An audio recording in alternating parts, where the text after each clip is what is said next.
Hi friends, তোমরা কেমন আছো? আশা করি ভালো আছো। আমিও ভালো আছি। আজকে তোমাদের কাছে একটা নতুন রেসিপি নিয়ে চলে এলাম। জানি না তোমাদেরকে কেমন লাগবে। সোয়াবিন দিয়ে আলু দিয়ে ঝোল, পেঁয়াজ দিয়ে। তো ঝোলটা করার জন্য আমি ফার্স্টে সোয়াবিনটাকে ভালো করে একটু ছকে নিচ্ছিলাম। সোয়াবিনটা ভালো করে ধুয়ে নিয়েছিলাম আগে, ধুয়ে তারপর ছকলাম। ছকে একটু লাল লাল হয়েই তুলে নিলাম।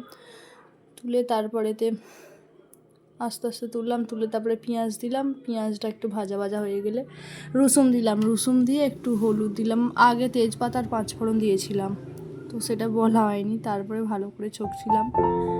ছকতে ছকতে ফোনটার একটু ডিস্টার্ব হচ্ছিল।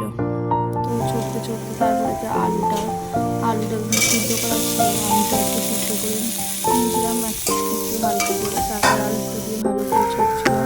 ছকতে ছকতে তারপরে পেঁয়াজটা আগে দিয়েছিলাম, ধনে গুঁড়ো দিলাম। ধনে গুঁড়ো দিয়ে ভালো করে ছকে তারপরে মশলাটা দিলাম। মশলাটা লঙ্কা, আদা আর জিরে, তিনটে জিনিস একসাথে বাড়লাম। ছিলে আসার পর ভালো করে ছকছিলাম।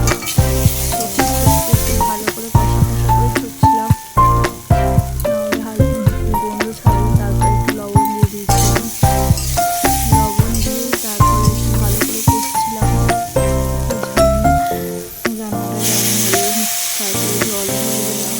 জল ঢেলে তারপরে জাল দিলাম। জাল দিয়ে জাল উঠে তারপরে ঢাকা